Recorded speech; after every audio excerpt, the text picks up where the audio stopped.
here's a shock. The marriage is not about you. Marriage is not about you.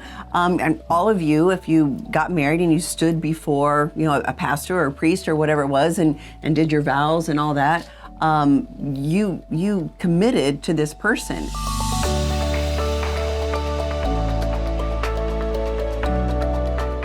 Welcome to the Couplepreneur Life podcast. In this episode, we're going to be talking about the glitter. Glitter? Glitter. What do you know about glitter? I don't know a lot about it. Yeah, I don't know a lot. Hopefully not a lot. Yes, the glitter. So we're going to be talking about this podcast that I recently heard, and I brought it to your attention, that just made me so sad. It made me incredibly sad to hear this sentiment that this podcast or this person on the podcast brought regarding marriage. And so we are going to play the clip here. The person that's being interviewed, her name is Kelsey Ballerini, and she is, I've not heard of her, but that doesn't mean anything. I think she's a country music star. And her husband of, I think, 5 years. 5-6 years. Yeah, getting a divorce. And we're going to play this clip for you, and then we're going to do a little commentary. Person right for me? Like, am I good with this being forever? Am I good with him never doing the dishes ever in my life, for the rest of my life, or whatever those stupid things are? How did you know that it wasn't relationship anxiety or negative intrusive voices in your head, and that it was actually like your heart speaking? That's a good question. I'm really intuitive and in tune with myself and my gut and my heart. And I think for a while, you're right. It was kind of okay, this is just a new phase of a relationship, because relationships go through seasons, right? And yes. It's not always going to be rainbows and butterflies. That's just not it. And I think for a long time, I was oh, this is just the glitter wears off. That's what happens, And then you get into a phase where you wait for it to come back, and then and then sometimes it doesn't.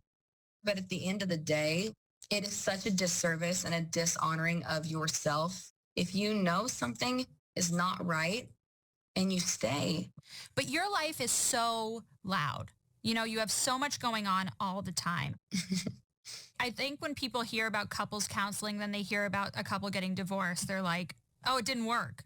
But oftentimes that is actually couples counseling working. But because you realize that this isn't the relationship for both of you. And I think what's so hard is having to break your own heart and someone else's in the process of saving yourself. Like I said earlier, it made me sad. It made me sad that, for one, a marriage is ending. We hate to hear of any marriage ending. But the main thing that made me sad was that it probably didn't have to. It probably didn't have to. And we took some notes. One of the things that she said was the glitter wears off. Yeah. And she was waiting for it to come back. So the glitter, we're assuming, is the romantic infatuation. You always say the Twitter-pated. That Twitter-pated, right. Right, that feeling of that magic, which we enjoy. That's that fun part of the first part of the relationship, of course, right? Right. As soon as you meet someone and your heart goes all aflutter and all the things. You guys have all experienced that, right? Right. So that's the glitter, and that's what she's talking about, that wore off. And she waited for it to come back. That's what kind of hit me. So, of course, the glitter isn't going to come back on its own. It's just not. And she wasn't being active in pursuing and building really what could be a deeper and more meaningful and more intimate relationship with her husband as she's waiting for the fun feelings to come back, right? Yes. And again, they're just not going to come back on their own. And as I listened to it, and I know when you brought this to me, when you said, "Hey, sweetheart, you got to listen to this." Mm-hmm. And it's not so much that we want to beat up on this young lady. No, of course not. Or even the other podcast host, which was agreeing with. Which is just as sad. Yeah. And we don't want to beat up on these people at all.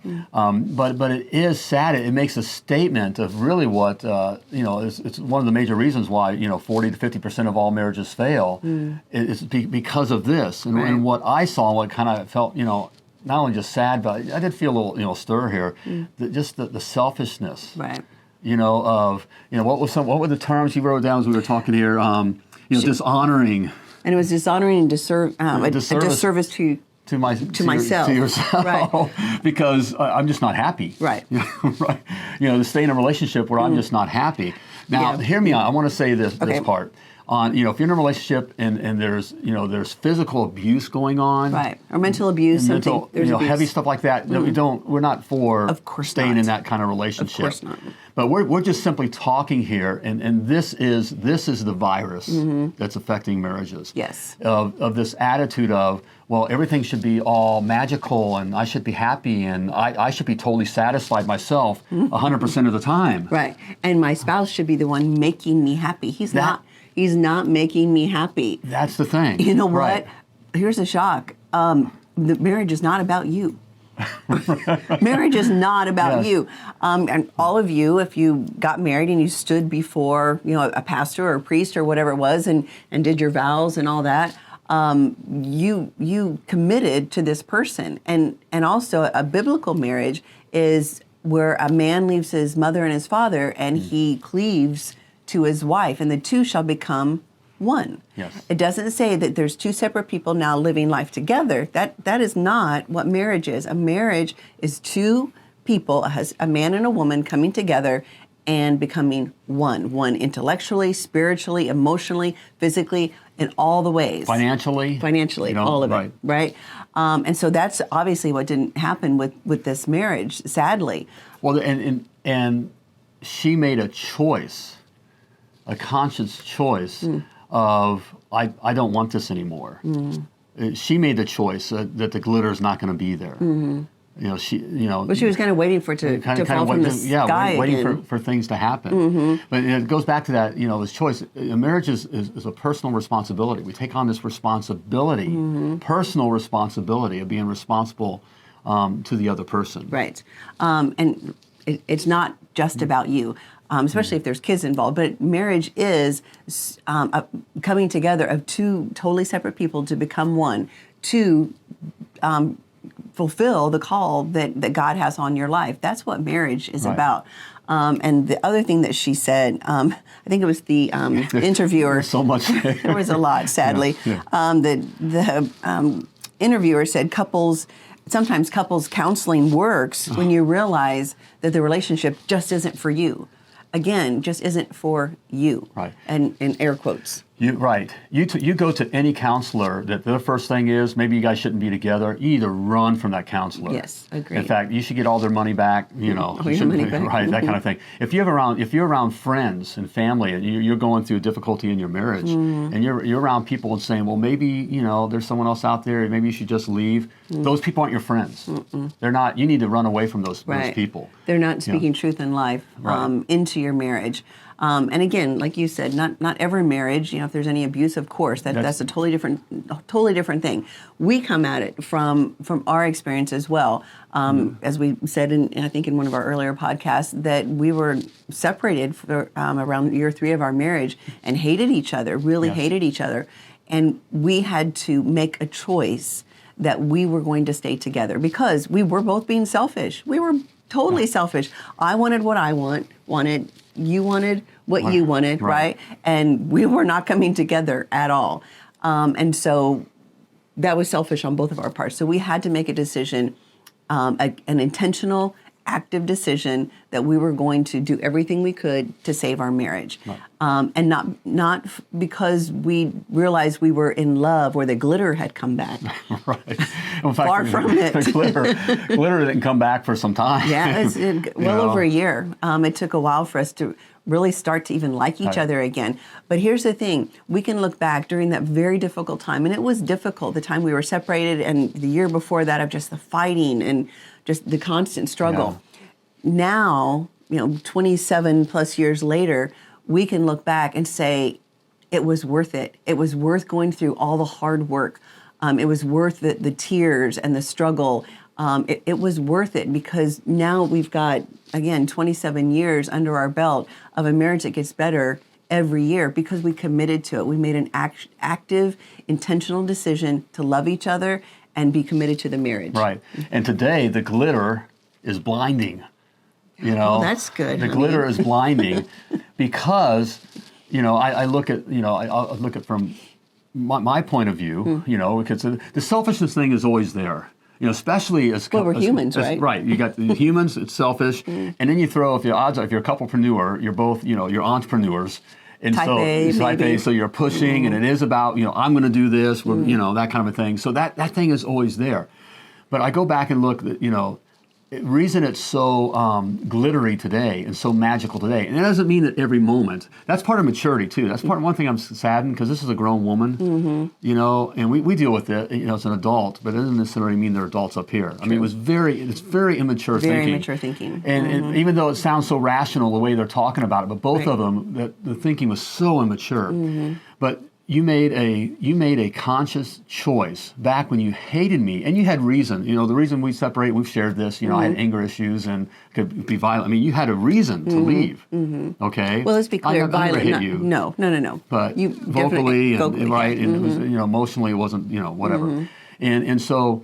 You made a choice to stay. You made that choice to come back. to come right, to come back, right, and to work on things, and we did. And after some time, we were intentional about bringing the glitter back in Correct. the That's magic, good. and it doesn't happen overnight. It happens with time. It's just like with our businesses. And say you're an overnight success, right? Well, it was what, 10, 15 years in the making, Right. And then all of a sudden, right? Okay, it's the same thing with the glitter, as far as that getting the glitter back. Yes. And so today, after going through that and the choices, that's where the true intimacy comes in. In fact, it's So true. really what people are searching for. We like the glitter. I mean, that's that good feeling, but really deep down inside, really I feel sorry for this young lady. It's really what she's looking for is that true intimacy, which is Yes. that security of knowing that there's another human being that has my back and will do anything for me and cares for me and has been through everything with me. Right. And when I say through everything, that means it needs some time to go through stuff. Right. And to make choices that we're sticking this out together. That's why I say, till death do us part. Right. I mean, that's why it's in there. That means that's a whole life of sticking things out, of going through all the hassles, all the business hassles, the ups and downs financially and all those Right. fears, all the hassles with the kids, all the differences of how we're going to raise the kids, and the other life issues that you throw in there, all those, but we're going to stick it out and make it better. And when you do, you make that choice, the glitter comes back, shine, it's so bright you can't look at it. All right? that's so true. And like we said, it did take a good year or so before the glitter came back. And the glitter, it's obviously, we're talking about the feelings and Right. and just even liking each other again. But it was hard work. But again, we can look back now and say we're so glad that we did stick it out, that we did put the hard work in. We had a vision of who we could be, who we were supposed to be, and when we held on to that, when it was hard, I mean, it was really hard, and here we are, almost 60 years old, and 60 years old. Thank you for putting us on there. which is crazy. Right. But I mean, we've got another good 20, 30 years, and I can't imagine. I can't imagine what our lives would have been like had we not stuck together. That we did stick it out. That we again put the hard work in. Well, what it would look like, and that's another reason I feel sad for this young lady, is that she's going to get married again, and the glitter is going to go away, because it goes. That's the Twitter painted, the butterflies. the butterfly, all that kind of stuff. That doesn't stay there. That's that newlywed thing that goes away. That goes away. Right. And so it's going to go away. So she's not happy. So I'm going to leave that one. This person's not is right for me. And then she's going to go on to another one, and she's never going to find really what she's looking for. Right. Because marriage is not about you. It just isn't. It's two people coming together as one, right? Yep. So I think we're going to wrap up this episode, unless you've got anything else, and we're going to take it over to the club area, where we've got a little bit more that we'll cover, and how we got the glitter back. All right. Right? So for you club members, we'll see you there on the club side. And for everyone else, thank you for being here. And we'll see you next time. Bye-bye.